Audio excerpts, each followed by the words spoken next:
We've all heard the talk about invest in index funds, invest in ETFs. And then there's this whole thing of target date index funds. What the heck are they? Here's the thing. If we don't know what target date index funds are and we just go into them blindly, it could cost you your lifestyle. Welcome to this episode of the Affluent Entrepreneur Show, and let's talk about target date index funds. See you in the episode. This is the Affluent Entrepreneur Show for entrepreneurs that want to operate at a high level and achieve financial liberation. I'm your host, Mel Abraham, and I'll be sharing with you what it takes to create success beyond wealth so you can have a richer, more fulfilling lifestyle. In this show, you'll learn how business and money intersect so you can scale your business, scale your money, and scale your life while creating a deeper impact and living with complete freedom. Because that's what it really means to be an affluent entrepreneur.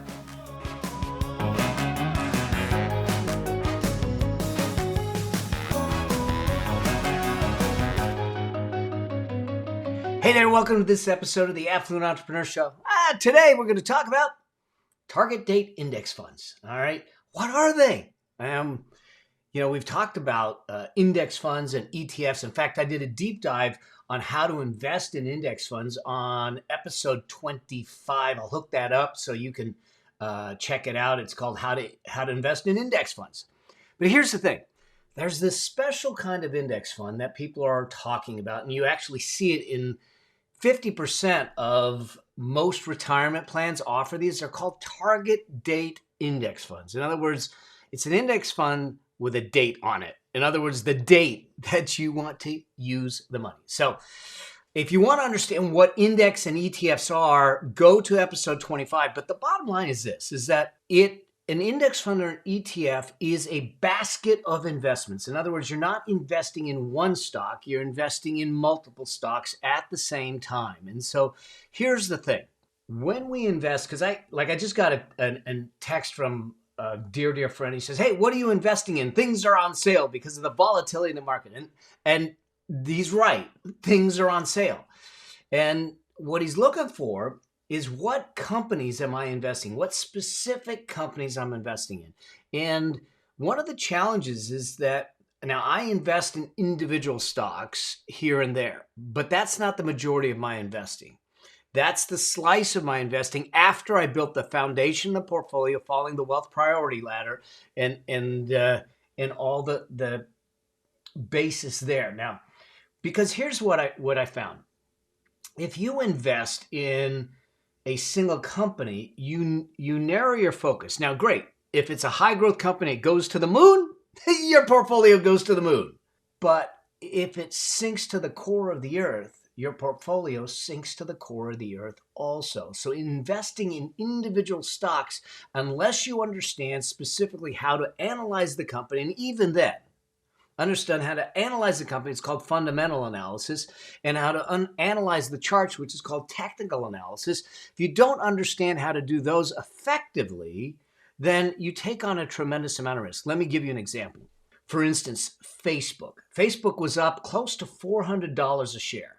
And then when they announced their earnings in this last quarter, they announced their earnings and they gave guidance. Now, every public company will announce their earnings quarterly, and they'll do calls and they'll give guidance as to what the expectations are for the future. And when they did that, there was a flattening of their user base, a possible decline of the user base, a possible pull out of the EU because of privacy concerns. There was a whole bunch of stuff. They said the ISO 14 impacted them. Well, their stock price dropped $100 in a moment. In a moment. So 25%. But that's not all. It continued to drop since then and is down almost 50% from its high. So imagine this. You think this Facebook is a great stock, so you invest in Facebook. It goes to the moon. It goes to $400 a share like it did. Then they have this bad earnings announcement, and it sinks 50%.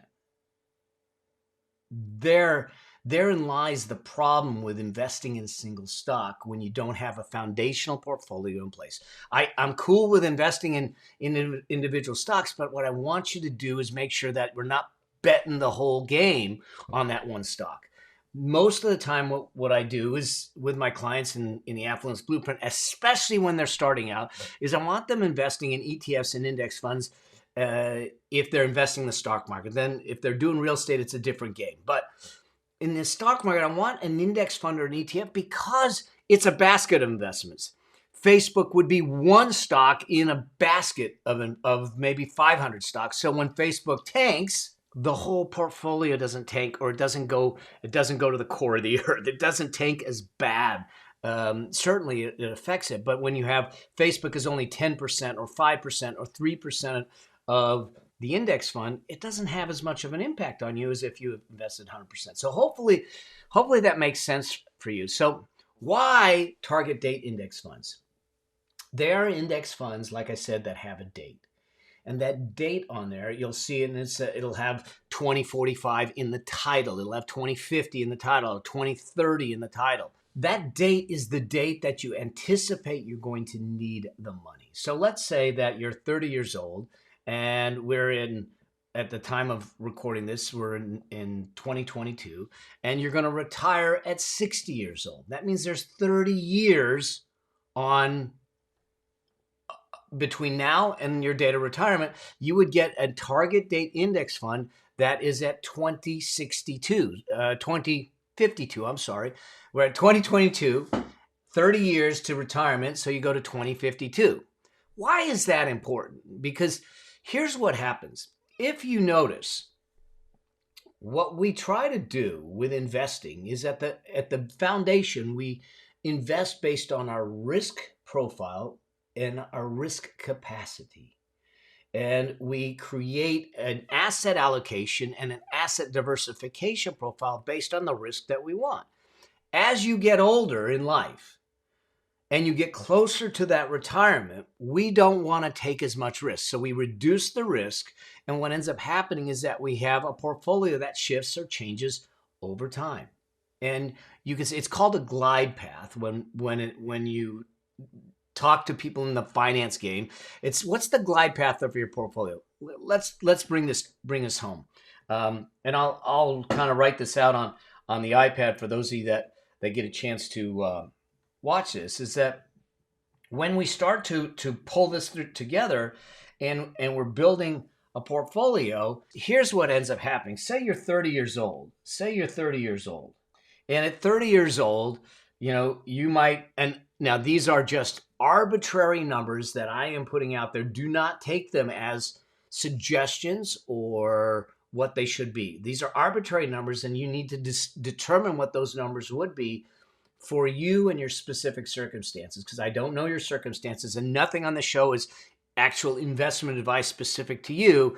It's informational so you can learn more and do more research so you can understand how to go about it, because I don't know your personal circumstances. There's my CYA, and we can go from there. So let's say at 30 years old, you decide you're going to be a little more aggressive and you're going to invest 70% in stocks. Now, those stocks could be U.S., they could be international, okay? And then you're going to have, I don't know, I'm making it up, 20% in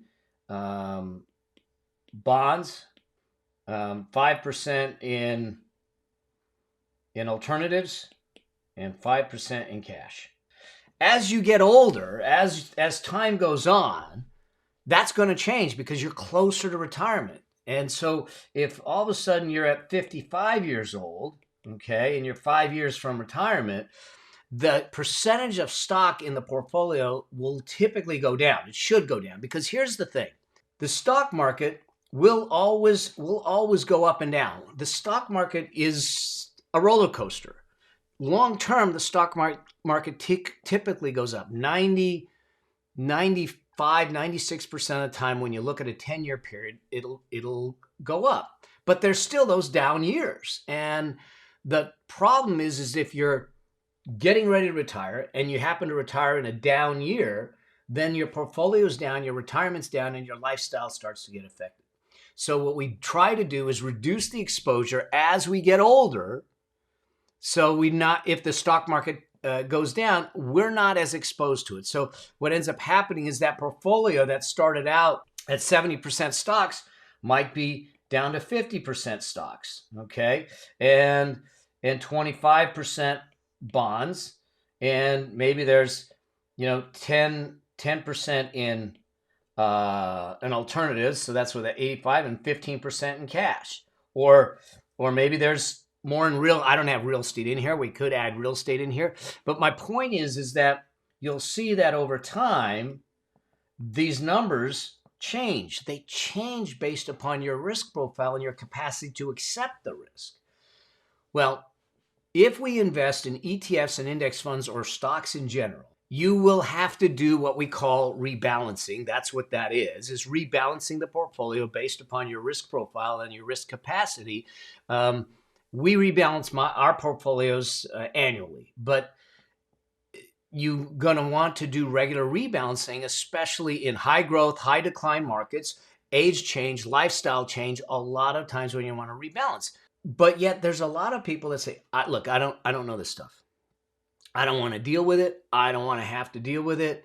And there comes in the target date index funds. Target date index funds will do automatic rebalancing for you as you get closer to the time that you need it. If you have an index fund that's dated 2050, as you start to get closer to 2050, you'll see that they're constantly adjusting. I'm going to show you a graph in a moment where they're constantly adjusting the makeup, the balance of the portfolio to take into consideration where they are in the glide path, where that you are in your life cycle, and how close you are to retirement and needing that money. So as you get closer and closer to that target date, they're going to get more and more conservative as we go. So before I show you the chart, let's just talk about who this might work for, because it isn't necessarily for everyone. And I think that there's some things we need to be aware of in understanding that, because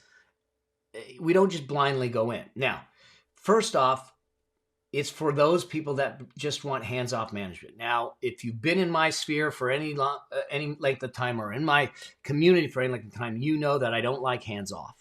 Okay, I believe that you are the captain of your financial ship, no matter what, no matter how many advisors you have, no matter how many accountants, attorneys, financial people, no matter what, your hands are on that wheel. You're the one that's directing the ship.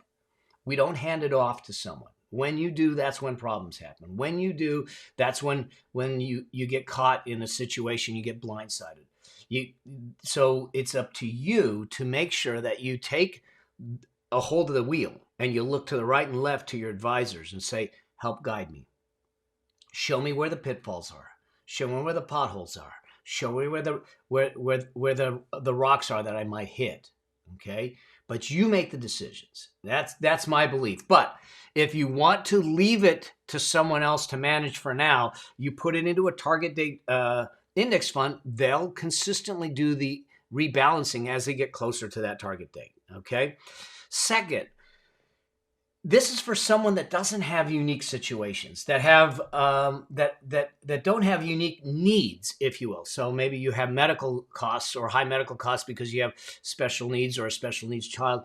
Those are unique situations that we need to think about differently. And so this would be typically for someone that doesn't have unique situations, which kind of goes with this next piece, is that it would also be best for someone that has more stability in their lifestyle. They don't have a huge amount of variability, need for the cash, that type of thing. So there's some level of stability. And then lastly, it's for those that just want simplicity. Now, my portfolio is a complicated portfolio. In fact, my wealth advisors are looking at it going, oh my God.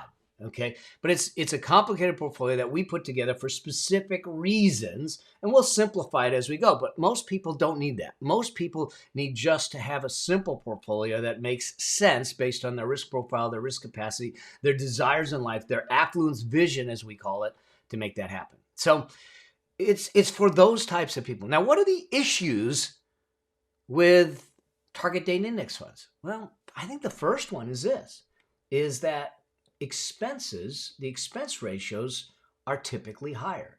For instance, the average expense ratio on a target date fund is about 0.5%, 0.5 of a percentage point. Whereas on a typical ETF or index fund, it's like 0.05, 0.08. Now, you're sitting back saying, Mel, 0.5 is really not that much. And you'd be right. But when we do the math over our lifetime, say we have $10,000, $100,000, $1 million, that can start to add up to hundreds of thousands of dollars over the lifetime. So it's not insignificant, but we may be able to sustain it for a period of time, and there may be a reason to take on that additional expense. But just know that they're typically more costly. The other side of it is this, and this is where I think is one of the biggest weaknesses. If we look at what they're doing, they put a target date in place, and they sit back and they say, okay, I'm in the 2050 fund. And so they have the target date, and that target date is when you expect to need the money. So they consider the date that you're going to need the cash. Here's what they don't consider. How long do you need the cash? Okay?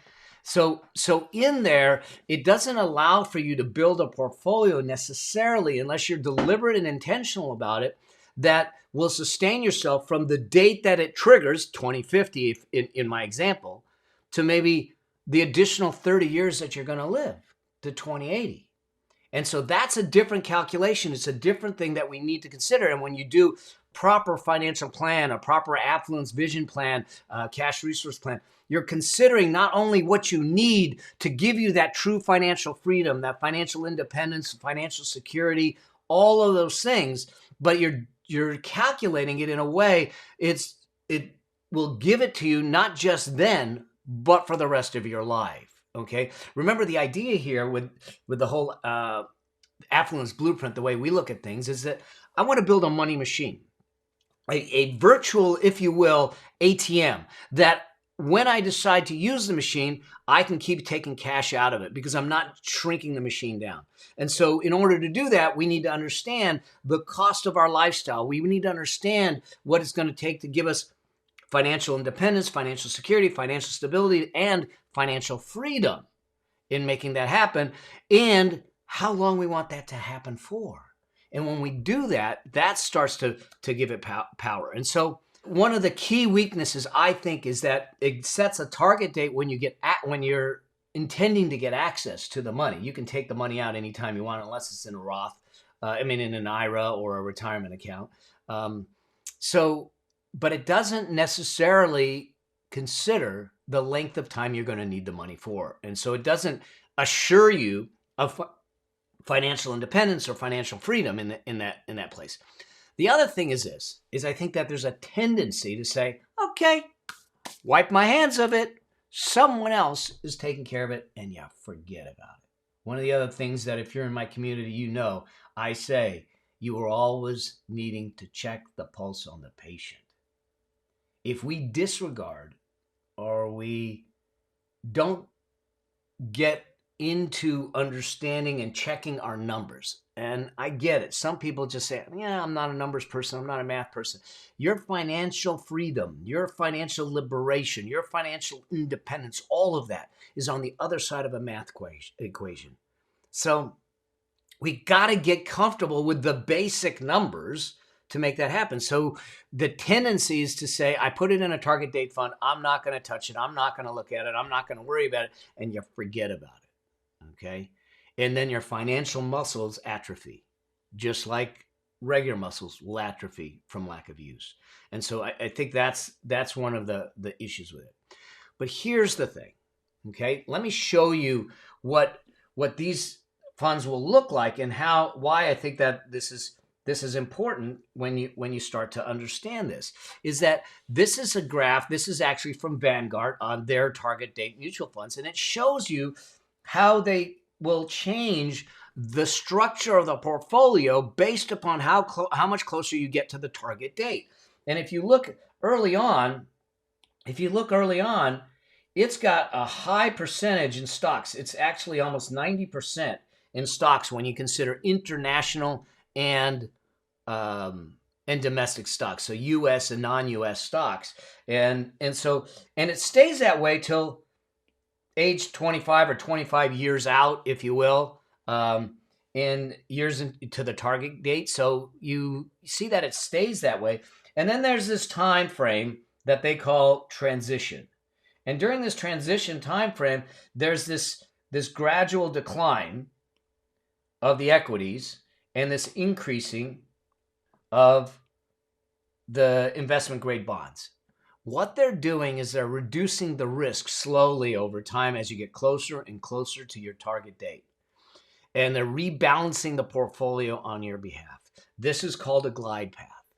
And then at the time that you hit retirement, early retirement, you'll see that there's still more decline. We were going to make it more conservative. And then it kind of flattens out at this very conservative level. So if you look at this, we started out with 90% in stocks and we ended when we're in our late retirement years at 25% in stocks.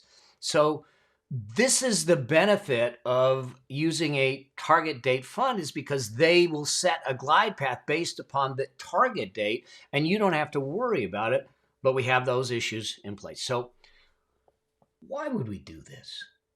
Well, first things first, 50% of most retirement accounts, 401ks, this is what they offer. A lot of times they don't offer much different than target date funds. And the point then is this. You have to make two decisions. How much am I going to contribute? And which target date am I going to choose? And then you let them do the work.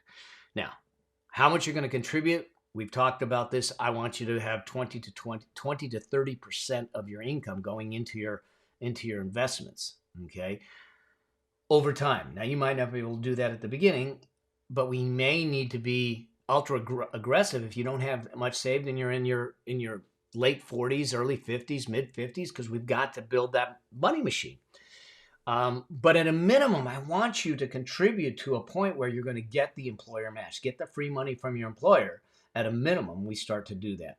And so for me, I think this is actually a great place for people that are just starting out to play, to get used to making an investment decision, to get used to watching the numbers, to get used to understanding what stocks are, what ETFs are, what index funds are, to choose the target date that may be effective for you, and then invest in it. Now, I say that it's a great place to start because here's what I believe, that over time, you will be better served by rebalancing your portfolio based upon your specific needs and circumstances and not just some date that's chosen in the future. Because if you're one that has no kids or you have one that has 10 kids, there's very different needs and there's a very different trajectory that we're trying to play to.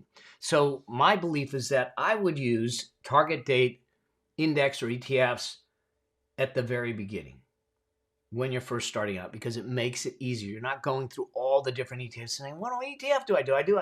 Do I do an iShare? What do I do? At this point, you just get in the game, because I got to get you in the game. We can't win the game if we're not on the field. We got to get on the field to win the game. And this is an effective way to get on the field. Okay. But once we get critical mass, now I'm going to say critical mass is a few $100,000. Call it $250,000. You're hitting $250,000, $300,000, somewhere in that range. I think that you're actually going to be better served with working with someone and making sure that you are creating a structured portfolio of ETFs and index funds and other investments to fit your affluence vision, what your lifestyle is trying to accomplish. What is it that we're looking for? We're not looking to just put money aside to put money aside for money aside's sake. Okay? We are looking to create a lifestyle. We are looking to create a legacy. We are looking to create legacy wealth, to create the money machine, to give you the freedom that you deserve so you don't have to worry.